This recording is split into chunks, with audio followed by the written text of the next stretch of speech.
امشب در 24 واشنگتن میزبان دیدار تاریخی رهبران اروپایی با ترامپ درباره جنگ روسیه و اوکراین.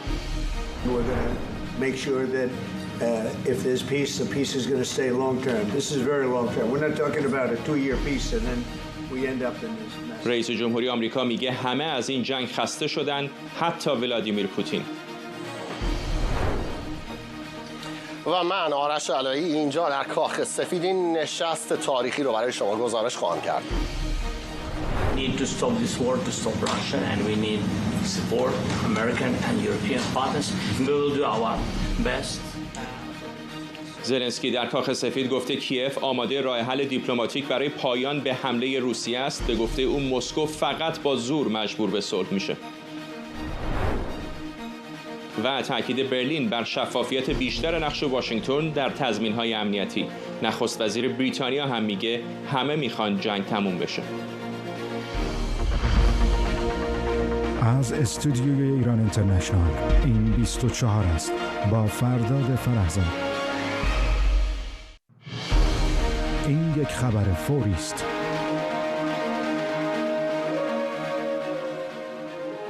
بینندگان ایران اینترنشنال در ایران و سراسر جهان سلام و وقت بخیر. در حالی روی آنتن میایم که رئیس جمهوری آمریکا در واشنگتن مشغول دیدار با رهبران اروپایی درباره جنگ اوکراین. همین 3 روز پیش جمعه بود که آقای ترامپ در آلاسکا با ولادیمیر پوتین دیدار کرد و حالا در یکی از حساس‌ترین و سرنوشت‌سازترین زمان‌ها برای اروپا بعد از جنگ جهانی دوم رهبران اروپایی به پایتخت آمریکا آمدن تا ببینن سرنوشت جنگ فرسایشی اوکراین و روسیه به کجا میرسه.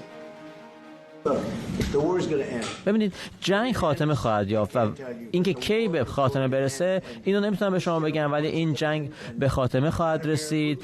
این آقای رئیس جمهور زلنسکی این رو میخواد، ولادیمیر پوتین هم اینو میخواد. جهان از این خسته شده و ما این جنگ رو به پایان خواهیم رسوند. ببینید من تا اینجا 6 جنگ رو به پایان رسوندم. فکر میکنم شاید این آسون ترینشون باشه، ولی خب آسون ترینشون عذاب در نیومد. خیلی سخت بوده تا اینجا.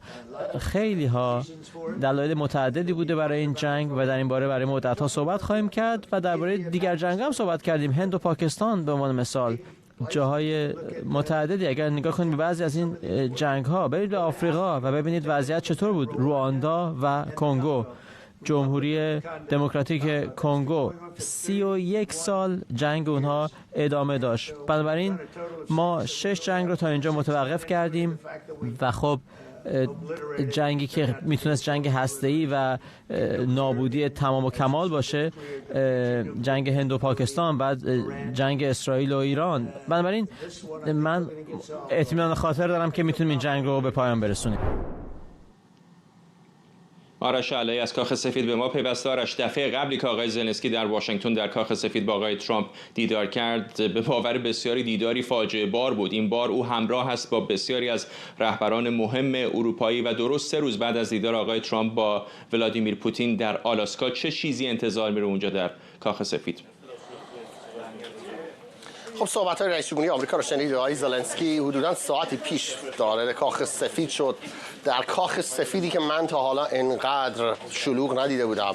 خبرنگارانی که از 8 کشور مختلف آمدن، رهبرانشون آمدن اینجا، از فرانسه اومدن، فنلاند اومدن، آقای مارک روته دبیرکل ناتو اومده، پرزیدنت اتحادیه اروپا اورسولا فون در لاین اینجاست، فردریش شمیت صدر اعظم آلمان، امانوئل مکرون رئیس جمهور فرانسه، کیر استارمر نخست وزیر بریتانیا و همچنین خانم جورجیا ملونی نخست وزیر ایتالیا.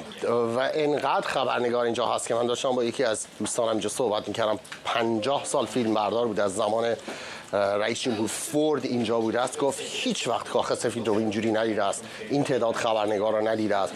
دیواری از دوربین های فیلم برداری اینجا جلوی آقای زلنسکی به وجود آمده بود. خبرنگارانی که داشتن سعی میکردن گزارش بدهن و به نظر میاد که اروپایی‌ها سعی کردن یک جبهه متحد نشان بدن. هر 8 رهبر با هم تقریبا در یک حدود 1 ساعت هایی وارد شدن، توی بودن 1-2 ساعت اختلاف.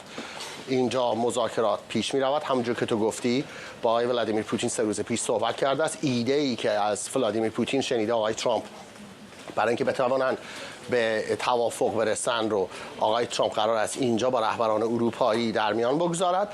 الان آقای ترامپ میگوید دیگر آتشبس کافی نیست، باید صلح برقرار بشود. سریعا مارکو روبیو وزیر امور خارجه‌اش گفت این به این معنی نیست که آتشبس از گزینه‌ها خارج شده است. با اینها برویم و گوش کنیم به حرف‌های آقای ترامپ، بخشایی که در ملاقات با زلنسکی امروز زده بود. گوش کنیم بهش. ببینید اگر به این 6 توافقی که من در این دوران اخیر حاصل کردم برای خاتمه دادن به جنگ لزوما آتشبسی در اون نبود، ولی خب این رو من درک میکنم که از نظر استراتژیک یک کشور یا یک کشور دیگه ممکنه که آتشبس رو نخواد. برای اینکه آتشبس برقرار بشه طرف مقابل شروع میکنه به بازسازی و تجدید قوا و این رو نمیخوان. اما اگر بتونیم بریم به سمت صلح بلند مدت لزوما آتشبس لازم نیست. چیزی که من میخوام مفهوم این هست که آتشبس به یک دلیل برای اینکه فوراً کشتار متوقف میشه به جای اینکه یه هفته 2 هفته دیگه ادامه بده به جنگ. ولی خب سخته که ما بریم به سمت توافق صلح وقتی که همزمان دارن میجنگن. البته که من ترجیحم اینه که متوقف کنن جنگ رو، ولی خب از نظر استراتژیک ممکنه یکی از دو طرف این آتشبس رو نخواد و همه این توافق‌های صلحی که من حاصل کردم بدون حتی ذکر کلمه آتشبس ممکن شد. و شنیدی صحبت‌های رئیس جمهوری آمریکا رو در این مورد که میگوید آتشبس باعث می‌شود دو طرف پشت خطا بمانند و بعد از یه مدتی دوباره شروع کنند. شکننده است آتشبس. آقای ترامپ میگوید صلح پایدار، نیروهای نظامی باید عقب کشیده بشن، اون مرزها باید خالی بشود و پاکسازی هم بشود از کلی مین و خمپاره‌های منفجر نشده‌ای که از داستان وجود دارد. 3 سال و نیم جنگی که در اوکراین روسیه به آنها تحمیل کرده است. آقای ترامپ میگوید در نهایت یک معاوضه یا معامله زمین باید بین دو کشور صورت بگیرد. هم ترامپ هم رهبران اروپایی میگویند تصمیمش بیشتر با آقای زلنسکی است. مخصوصا دیشب که آقای ترامپ یک پستی در تروت سوشال گذاشت و تقریباً کل مسئولیت رو گذاشت روی شونه ولادیمیر زلنسکی و گفت اگر آقای زلنسکی بخواد میتواند فردا جنگ رو تمام کند.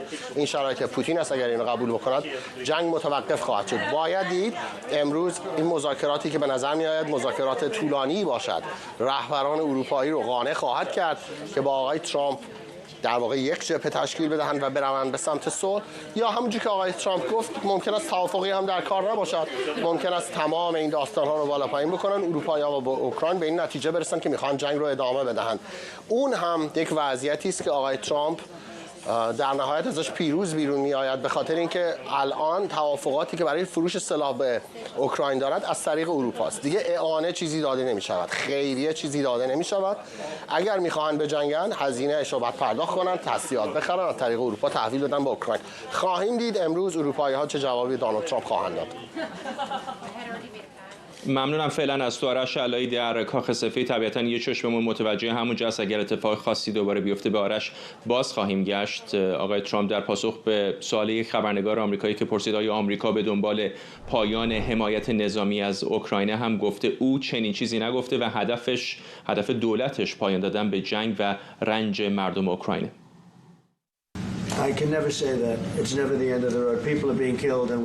من نمیتونم چنین چیزی رو بگم. نمیتونم بگم که آخر حمایت ماست.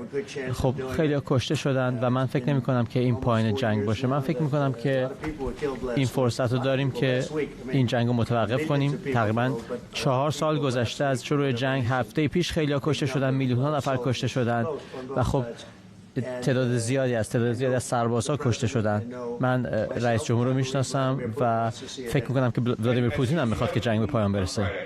خب پوتین جمعه اینجا بود، امروز زلنسکی اینجا هست. آیا فکر کنید که نزدیکتر شدیم؟ ببینید این جنگ من نیست، این جنگ جو بایدنه و خب دولت قبلی تقصیر زیادی داره در اتفاقاتی که افتاده و ما میخوایم که این جنگ به پایان برسه. مردم اوکراین به شدت رنج کشیدن. آرام حسامی، استاد علوم سیاسی کالج مونتگومری از مریلند به ما پیوسته. آقای حسامی، احساس میکنم از 6 ماه پیش تا الان، از اون دیدار عجیب و غریب رؤسای جمهور اوکراین و آمریکا در کاخ سفید تا الان، به نظر میسه که آقای ترامپ هم متوجه ریزکاری‌ها و پیچیدگی‌های این جنگ شاید بیشتر شده. ادبیات او به نظر میرسه که کمی متفاوت است با ماه فوریه. کاملا همینجوره و آقای زلنسکی هم با دست پر اومده. یعنی الان یک کشورهای اروپایی ناتو در واقع با اون اومدن که قانع کنن ترامپ رو که این مسئله آمریکا هم هست و بایستی حل شه و اینکه تا اون روز مسئله زور و زورگویی بود. یعنی ببینید یک کشوری به یک کشور دیگه حمله کرده، هم اروپایی‌ها میدونن که در واقع پاداش به این کار دادن ممکنه عواقب بدتری داشته باشه. من فکر کنم امروز مسئله بزرگ برخلاف تمام صحبت‌هایی که میشه که تبلیغاتی است، مسئله اصلی این است که خب یک حمله 2014 روسیه به اوکراین کرده، یه حمله 2022. حالا این در واقع زمین‌هایی که اشغال کرده و خواستهایی رو که داره میشه با نگوشیشن و مذاکره برطرف کرد و آیا اون که ما میگیم ساورنتی یعنی در حقیقت حاکمیت اوکراین حفظ میشه و آیا این گارانتی یا تضمین از کجا بایستی بیاد؟ من فکر کنم اروپا اومده قانع کنه ترامپ رو. زلنسکی که آردی حرفی زده بود. برای روسیه و اوکراین شاید موضوع تا اندازه زیادی زمین و ارضی باشه، اما به نظر میرسه که برای دنیای غرب، برای اروپا، برای ایالات متحده آمریکا تا اندازه زیادی حیثیتی و استراتژیک و هژمونی اونهاست در منطقه اروپا. اینطور نیست؟ یعنی اگر واقعا به همین سادگی ها بخوان زمینی رو به روسیه بدن، به نظر میرسه که در اون تصویر بزرگتر ممکنه بازی رو بخوان به مسکو واگذار کنن. بله، این پرسش شما خیلی هدفمنده. ببینید نقش ناتو، نقش سازمان ملل، نقش اتحادیه اروپا و بعد این وابستگی به آمریکا هم از نظر مالی، هم از نظر امنیتی، هم از نظر به اصطلاح گارانتی یا تضمینایی که بایستی به عنوان یک حالا ابرقدرت یا یک قدرت مطرح که خرج به اصطلاح این جنگ رو بایستی تقسیم کنن خیلی کلیدی میشه و اینجا یک ریالیستیکلی یعنی واقع بینانه بایستی نگاه کرد که نقش آمریکا چی میتونه باشه و آیا انتقادی که وارد به دولت ترامپ که چرا در واقع دارین اون اگر اون که مد نظر ایشون هست که کسایی مثل کیسینجر هم قبلا مطرح کرده بودن که بایستی اوکراین برای اینکه این جنگ پایان بگیره سرزمینش رو دیگه نمیتونه به اون حالتی که بود نگه داره، یعنی در واقع تعویض زمین برای صلح.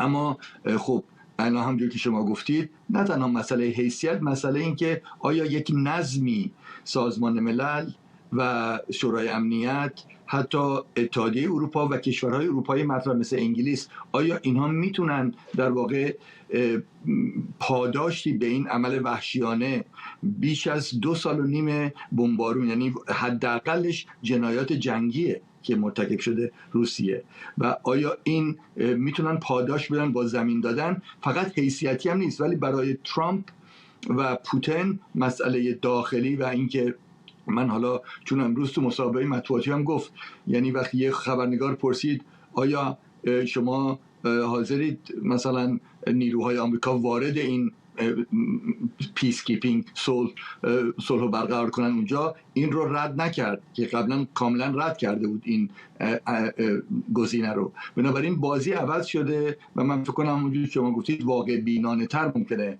ترامپ به نگاه میکنه.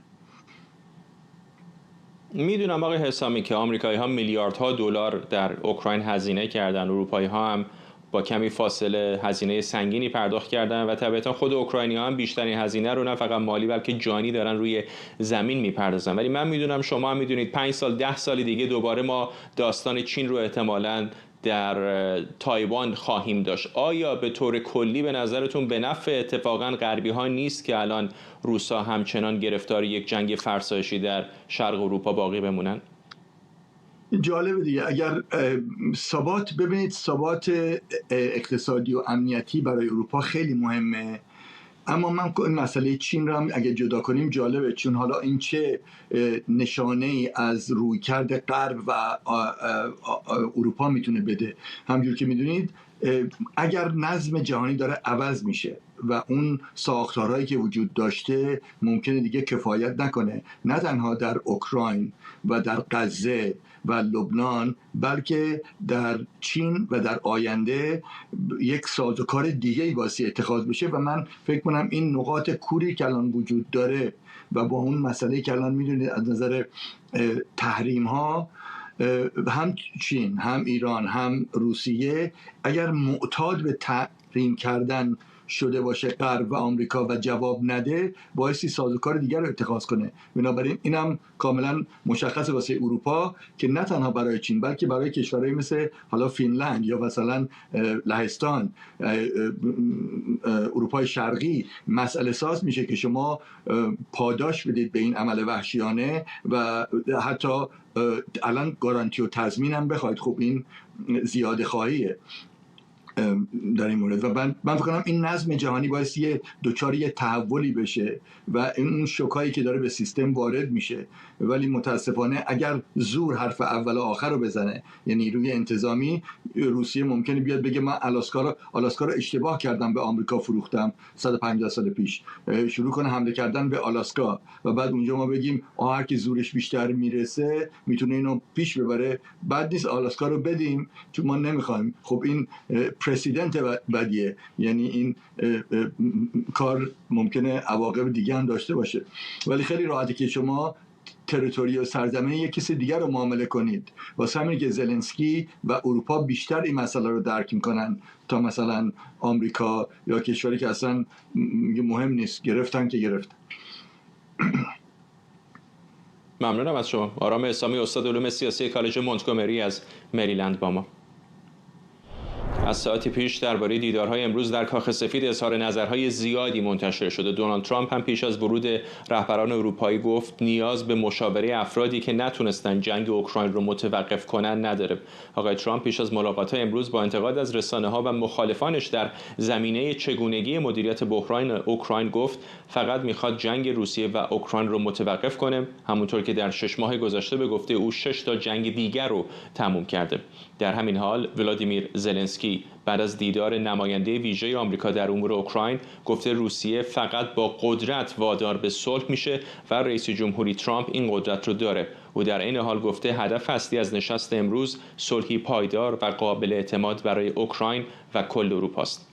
کیر استارمر نخست وزیر بریتانیا هم با تاکید بر اینکه مرزهای اوکراین موضوع اصلیه که تنها خود این کشور در مذاکرات تعیین میکنه، گفته مرزهای بین‌المللی نباید با زور تغییر کنند. او در این حال گفته همه خواهان پایان فوری این جنگن. در همین حال یوهان وادفول وزیر خارجه آلمان با درخواست فشار بیشتر بر روسیه گفته اتحادیه اروپا نقش مهمی در ارائه تضمین‌های امنیتی برای اوکراین ایفا میکنه، اما فعلا خود آلمان توانایی اعزام نیرو به این کشور رو نداره. اجازه بدید همین لحظه به کاخ سفید دوباره بریم. رئیس جمهوری آمریکا دونالد ترامپ در کاخ سفید هست همراه شماری از رهبران اروپایی که ولادیمیر زلنسکی رو همراهی میکنن. همونطور که میبینید آقای زلنسکی با لباس معمول خودش در سمت راست آقای ترامپ ایستاده، در سمت چپ او هم رئیس جمهوری فرانسه رو میبینید امانوئل مکرون. اجازه بدید کوتاه به صحبت اونها گوش بدیم.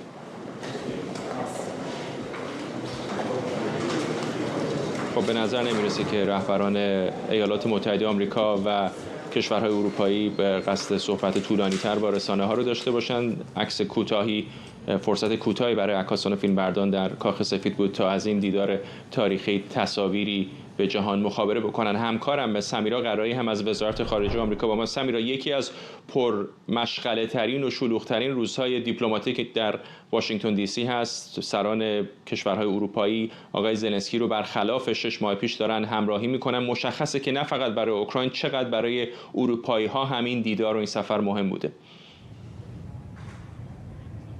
فرد روز بسیار مهمی است اینجا در واشنگتن دی سی. 7 رهبر اروپایی، تعداد قابل توجهی هست، دارن آقای زلنسکی رو همراهی میکنند، آمدن به واشنگتن و روز مهمی هست به ویژه به این خاطر که آقای ترامپ برای بار اول با آقای پوتین در آلاسکا دیدار کرد. یعنی اون دیدار رو در رو در واقع شاید باعث شد که یک مقداری این وضعیت جنگی بین روسیه و اوکراین یک تکانی بخوره، حداقل از سمت ایالات متحده روشن‌تر بشه. خواسته‌ای که روسیه داره. آقای ویتکوف پیشتر سفر کرده بود، ولی دیدار رو در رو مهم بود. آقای ترامپ هم خیلی دنبالش بود و بعد از دیدارش با پوتین بود که گفت دوشنبه در واشنگتن دوره هم جمع بشیم. 7 رهبر اروپایی هم خیلی سریع خودشون رو به اینجا رسوندند. روز مهمی هست. باید دید که چقدر اوکراین قبول میکنه اون خواسته هایی که حالا اینجا و آنجا به نقل از منابع آگاه ما شنیدیم چه هست که روسیه داره. یعنی بعد از اینکه آقای ترامپ دیدار کرد با پوتین، تلفنی با تعدادی از رهبران اروپایی صحبت کرد و گفت که پوتین چه میخواد.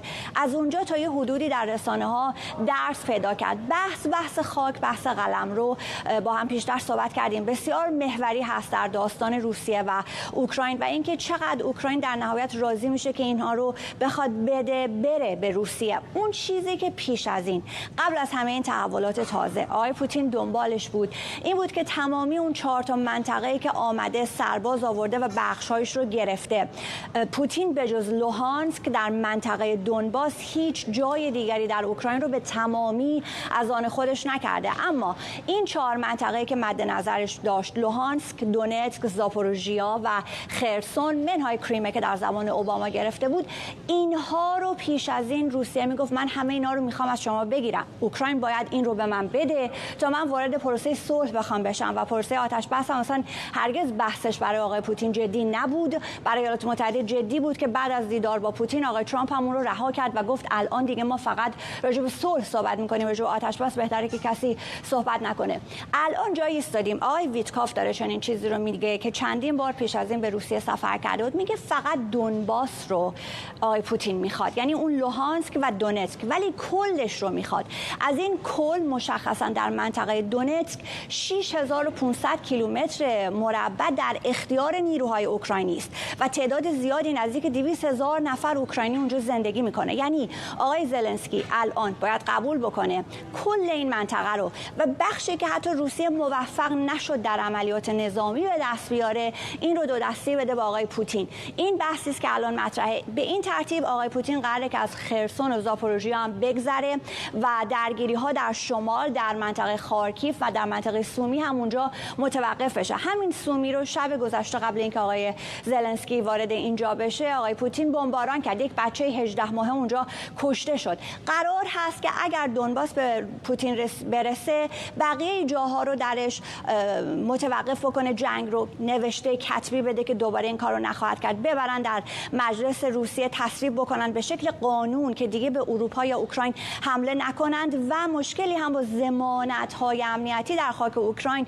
روسیه نداشته باشه. تعهدم بدند طرفای اروپایی که اوکراین هرگز به ناتو نپیونده، ولی اگر روسیه دفعه بعد خواست حمله رو انجام بده اون وقت مطابق اون آرتیکل 5 کشور اروپایی بیان روسیه رو بهش بتازند، بهش حمله بکنن طبق اون پیمان ناتو و حق وتو هم روسیه در شورای امنیت نداشته باشه. اینها همه اون شروطی است که الان حداقل در رسانه ها مطرح شده و خود دونباس هم حالا در این 3-4 سال بینندگان ما شاید زیاد شنیده باشند و بله مثل اینکه آقای ترامپ دارن صحبت میکنن.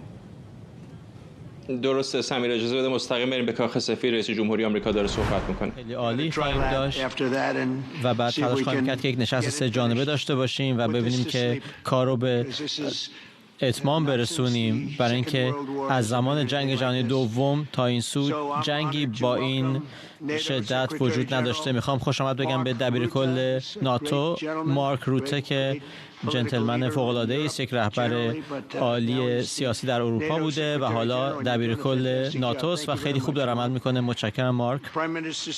نخست وزیر استارمر از بریتانیای کبیر، دوست ما و دوست من که خیلی خوب داره کار میکنه و مردمش هم خیلی دوستش دارن، ما هم دوستش داریم. همه پرزیدنت مکرون از فرانسه رو میدونن که از همون ابتدا با من بوده در این مسیر. یکی از اولین رهبران خارجی بود که باش ملاقات کردم و از روز اول بهش علاقه داشتم و حالا حتی بیشتر دوستش دارم. معمولا خیلی معمول نیست، خیلی غیر عادیه. نخست وزیر ملونی از ایتالیا که یک رهبر فوق‌العاده و الهام بخش بوده. الان اگرچه آدم شخص جوانی هست، برای مقطع نسبتاً طولانی نخست وزیر بوده. میدونید که در ایتالیا نخست وزیرها خیلی دوام ندارن و شما مدت هاست که بر سر کار هستید.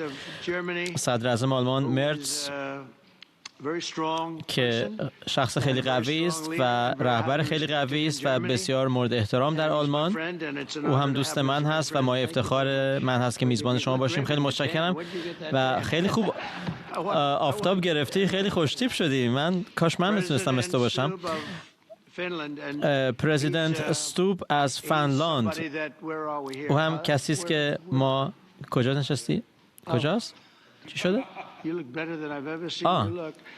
از همیشه خوشتیپ‌تر امروز و شما هم خیلی خوب کار کردی و ما می‌خواستیم که امروز اینجا باشی برای اینکه ما خیلی بهت احترام می‌گذاریم و خب شما هم نقش بزرگی داشتی در موفقیت بالقوه این تلاش‌ها. متشکرم از حضور شما و رئیس کمیسیون اروپا اورسولا فون در لاین که شخصی است که ما یک توافق خیلی بزرگ باش حاصل کردیم با این همه کشور عضو اتحادیه اروپا. فکر کنم قوی ترین فرد حاضر باشه در این نشست. مذاکرات خیلی خوبی داشتیم و شما هم در سراسر جهان مورد احترام هستید. ما افتخار ما هست که اینجا میزبان شما باشیم.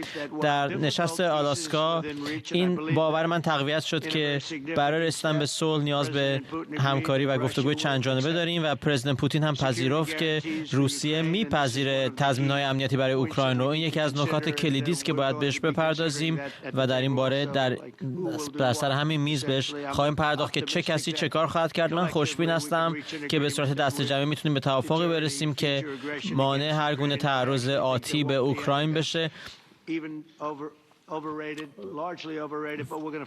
خب بعضی فکر کردن که این شاید خیلی مهم نباشه، ولی به هر حال ببینیم که چه کار میشه کرد. کشور اروپایی در این نقش ایفا خواهند کرد و ما اوکراین رو برخوردار از امنیت خواهیم کرد. همچنین در مورد احتمال تبادل اراضی صحبت کردیم. برقراری یک خط تماس، یعنی اون منطقه جهان یا منطقه جنگ یا جبهه جنگ رو باید بهش بپردازیم. مواضع پرزیدنت پوتین همچنین بهش خواهیم پرداخت. پرزیدنت زلنسکی که همین کمی پیش باش صحبت کردم، تلاش میکنیم که یک نشست 3 جانبه داشته باشیم در اسرع وقت و من حس میکنم که پرزیدنت زلنسکی و پرزیدنت پوتین بتونن که به یک توافقی برسن. در نهایت این تصمیمی است که فقط پرزیدنت زلنسکی و مردم اوکراین میتونن اتخاذ کنند که اونها هم به اتفاق پرزیدنت پوتین به توافقی برسن و فکر کنم که شاهد چیزهای خوبی خواهیم بود. ما اگه نشست خوبی داشته باشیم ما میتونیم که وقت من یک نشستی رو با پرزیدنت پوتین ترتیب خواهم داد و میرم به اون نشست. نه اینکه من خیلی مشتاق باشم ولی این کارو خواهم کرد برای اینکه میخوایم که جان افراد زیادی رو نجات بدیم. خیلی دارن میمیرن و باید نجاتشون بدیم. 5000 6000 7000 نفر گاهی در یک هفته دارن کشته میشن و طبیعتا همه ما ترجیحمون یک آتشبس فوری است، ولی خب تلاش میکنیم برای صلح پایدار و در این لحظه هنوز ممکن نشده. اما پرزیدنت زلنسکی و پرزیدنت پوتین میتونن یه خورده بیشتر در این باره با هم صحبت کنن. این 6 جنگی که من کم و بیش متوقف کردم همشون درش آتش بسی لزوما برقرار نشد، بنابراین شاید کاملا ضروری نباشه. خب من از یک نقطه نظری علاقمند هستم با آتش بس برای اینکه کشتار متوقف میشه، ولی خب فکر میکنم یک توافق صلحی که همه اینها رو بهش خاتمه بده در دسترس ماست و میشه در آینده نزدیک بهش رسید. با همه جنگ هایی که من واردشون شدم و خاتمه دادم بهشون، این آخرینشونه که باقی مونده. البته شاید از این درک برم بیرون یه جنگ دیگری شروع خواهد شد، ولی به هر حال فکر می‌کنم یکی از آسان ترین ها باشه، ولی در عمل تبدیل به یکی از دشوارترین ها و پیچیده ترین ها شده. در گام بعدی تلاش خواهیم کرد که یک نشست 3 جانبه داشته باشیم و من مشتاق همکاری و داشتن نتیجه بسیار خوبی با شما خواهم داشت. امروز خیلی با هم صحبت خواهیم کرد و خیلی افتخار می‌کنیم که شما به عنوان رهبران کشورهای بزرگ و مهم و مورد احترام در سراسر اروپا اینجا هستید و شما نماینده بخش بزرگی از اروپا هستید و به نوعی از موضع دیگر کشورهای اروپایی رو هم نمایندگی می‌کنید. ما می‌خوایم که امروز به یک نتیجه‌ای برسیم که شامل همه چیز بشه، از جمله بحث امنیت. و خب این داستان کار ماست. آقای رئیس، شما میخواین چیزی بگید؟ احیانا رسانه‌ها اینجا هستن. آقای رئیس جمهور، میخواید از میکروفون من استفاده کنید یا برگردید به سمت دوربین ها؟ خیلی متشکرم. من میتونم بدون میکروفونم صحبت کنم. فکر کنم که گفتگوهای خوبی داشتیم آقای پرزیدنت ترامپ و بهترینش بود تا اینجا، یا شاید بهترینش در آینده باشه، ولی به هر حال خیلی خوب بود. درباره نکته‌های مهمی صحبت کردیم، بحث تضمین‌های امنیتی که در این باره روش توافق داریم و همه رهبرانی که اینجا هستند بر این باور هستند که امنیت اوکراین وابسته است به ایالات متحده و شما رهبرانی که در کنار ما هستند، در دلهای ما. و خب ما این رو از قبل از دیروز هم میدونستیم. بسیار از کشورها طرف اوکراین و مردم اوکراین هستند و همه ما میخوایم که این جنگ رو متوقف کنیم، روسیه رو متوقف کنیم. و خب بیشتر درباره تضمین‌های امنیتی صحبت خواهیم کرد. این برای ما خیلی مهمه که ایالات متحده چنین نشانه قوی بفرسته در مورد تضمین‌های امنیتی. نکته دوم که شاید نکته اول باشه به نوعی، بحث انسانی هست، تبادل همه زندانی‌ها. آقای رئیس جمهور ما کمک خواهند کرد. من خیلی سپاسگزاری مجدد می‌کنم از همسر شما بابت نامه‌ای که به پرزیدنت پوتین فرستاد در مورد کودکان ربوده شده اوکراینی و واقعا امیدوارم که یک نقش تاریخی بشه ایفا کرد برای اینکه این بچه‌ها رو به اوکراین و به خانواده‌هاشون برگردونیم. این خیلی خیلی مهمه و من خیلی خوشحالم که به این پرداختیم و امیدوارم که تصمیمی اتخاذ بشه در این راستا. دیگر چیزی که خیلی مهم است اینه که بحث تبادل ارزی، همه اینها با اینها درباره اینها بحث خواهیم کرد در نشست سه جانبه و پرزیدنت ترامپ تلاش خواهد کرد که چنین نشستی رو ترتیب بده. به ما گفت که یا میاد یا نمیاد. اوکراین البته خوشحال خواهد بود که اگر شما در این نشست باشید. اگر شما بخواید که من بیام، بله میام. من فکر میکنم که این خیلی مهمه. تضمین‌های امنیتی و اینکه شهروندان رو دوباره پس بگیریم، نه فقط سربازا بلکه غیر نظامی ها، روزنامه‌نگاران، کودکانی که اینها همه اسیر شدند و تضمین‌هایی که از جنگ بعدی پیشگیری کنه. و من یک سری جزئیاتی در مورد میدان‌های جنگی، جبهه‌های جنگی روی نقشه به شما نشون دادم. خیلی متشکرم از نقشه. نمی‌دونم این نقشه بزرگ چجوری با خودم برگردونم به اوکراین. به هر حال فکر می‌کنم که نشست مثبتی بوده و خیلی هم سپاسگزارم از همه شما رهبرانی که اینجا هستید و شما خیلی به ما کمک کردید و ما از این بابت خرسندیم که چنین وحدتی رو امروز شاهد هستیم. متشکرم آقای رئیس جمهور بابت میزبانی شما. ممنونم. من فکر کنم که شما خواهید دید که پرزیدنت پوتین هم مشتاقه که به یک نتیجه‌ای برسیم.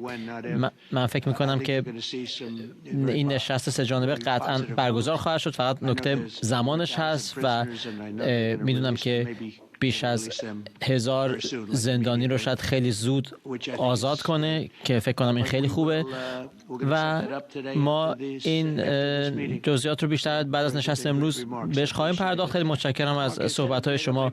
مارک به عنوان رئیس ناتو می‌خوای چیزی بگی؟ من می‌خوام که خیلی از شما تشکر کنم رئیس جمهور ایالات متحده آمریکا. همونطور که پیشتر گفتید شما در واقع این بنبست رو با پرزیدنت پوتین شکوندین از اون مکالمه تلفنی فوریه تا نقطه‌ای که امروز بهش رسیدیم و فکر می‌کنم که اگر ما خوب این رو بازی کنیم میتونیم این جنگ و کشتار و ویرانی زیرساخت‌ها همه رو متوقف کنیم. یک جنگ وحشتناکه و من واقعا خیلی هیجان زده هستم. بیایم که بهترین نتیجه رو از نشست امروز حاصل کنیم و در اسرع وقت این جنگ رو به خاتمه برسونیم. از شما و رهبری شما کاری که برای ولودیمیر کردید سپاسگزارم و همچنین از رهبران اروپایی و اینکه شما گفتید که من حاضرم در تضمین‌های امنیتی شرکت کنم. آمریکا شرکت میکنه. این یک نقطه عطفی است، یک پیشرفت مهمی هست. متشکرم. ناتو هم خیلی خوب کار کرده که گفت از 2% به 5% میرسونه. 5% تولید ناخالص ملی برای بودجه دفاعی، این خیلی مهمه. ما از این بابت سپاسگزاریم. این حرکت مثبتی بود. اورسولا شما از جانب کمیسیون میخواید چیزی بگید؟ متشکرم. ما افتخار من هست که امروز اینجا هستم. لحظه خیلی مهمیه. به واقع اروپایی ها به عنوان دوست و متحد در کنار هم هستند. نشست خیلی فوق العاده ای داشتیم. اینها بزرگترین اقتصادهای دنیا هستند و ما البته با آمریکا بزرگترین توافق تجاری رو اخیراً حاصل کردیم و حالا امروز اینجا هستیم که با شما همکاری کنیم برای رسیدن به یک صلح عادلانه و پایدار برای اوکراین، برای اینکه این هدف مشترک ماست که کشتار رو متوقف کنیم و این خیلی خوبه که داریم در مورد تضمین‌های امنیتی مشابه ماده 5 منشور ناتو می‌خوایم کار کنیم. همچنین می‌خوام از شما سپاسگزاری کنم که اشاره کردید به اینکه هزاران کودک اوکراینی ربوده شدن. به عنوان یک مادر و مادر بزرگ اینو میگم که همه خانواده‌ها تک تک این کودکان باید که به آغوش خانواده‌شون بازگردن. این رو ما باید ازش اطمینان حاصل کنیم. متشکرم. بعد ما در این باره صحبت کردیم. همین یکی دو هفته پیش ما بزرگترین توافق تجاری داشتیم. البته هدف نشست امروز چیز دیگری است، ولی خب باز تبریک میگم به شما بابت توافق تجاری اتحادیه اروپا و آمریکا. آقای صدر اعظم از آلمان، رهبر فوق العاده است. آقای رئیس جمهور دونالد، از شما سپاسگزارم. فکر کنم این خیلی مفیده که اینجا داریم با هم دیگه صحبت میکنیم و داریم میشنویم که شما دو رئیس جمهور نشست خیلی خوبی داشتی در واشنگتن. گام‌های بعدی پیچیده‌تر خواهد بود. مسیر پیش روی ما ولی باز هست. شما این مسیر رو باز کردید. اما حالا که مسیر باز شده باید که یک سری مذاکرات پیچیده‌ای برگزار بشه و صادقانه بگم همه ما خواستار هستیم که یک آتش بس ببینیم. دست کم از نشست بعدی نمیتونم تصور کنم که نشست بعدی در حالی برگزار بشه که آتش بسی برقرار نباشه. پس بیایم روی اون کار کنیم و تلاش کنیم که فشار بیاریم به روسیه برای اینکه اعتبار این تلاش ما، تصمیمایی که امروز میگیریم وابسته هست به اینکه دست کم یه آتش بسی از شروع مذاکرات جدی یعنی گام بعدی برقرار بشه. میخواستم که روی این جنبه تاکید کنم که ما میخوایم شاهد یک آتش بس باشیم از نشست بعدی که باید نشست سه جانبه باشه، حالا هر زمانی که اتفاق بیفته. ما اجازه خواهیم داد که پرزیدنت زلنسکی بره با پرزیدنت پوتین صحبت کنه و ببینید که به چه نتیجه میرسیم. من یک بار دیگر باید بگم که در این 6 جنگی که من بهشون فیصله دادم ما آتش بسی نداشتیم، فوری رفتیم سر وقت مذاکرات و یکی از جنگ ها همونطور که میدونید در کنگو 31 سال ادامه داشت. جنگ دیگری که ما همین هفته پیش بهش خاتمه دادیم بین دو کشور فوق العاده 35 سال ادامه داشت و اونجا هم آتش بسی در کار نبود. بنابراین اگر به آتش برسیم عالی، ولی خب بسیاری موارد دیگر، نکات دیگری که به ما ارائه شده بود ازشون راضی هستیم. خیلی متشکرم دونالد آقای رئیس جمهور برای میزبانی ما در این نشست خیلی مهم. فکر می‌کنم روز مهمی است و یک مرحله جدیدی است بعد از 3.5 سال که شاهد هیچ نشانه‌ای نبودیم از سوی طرف روسی که تمایل داره به گفتگو.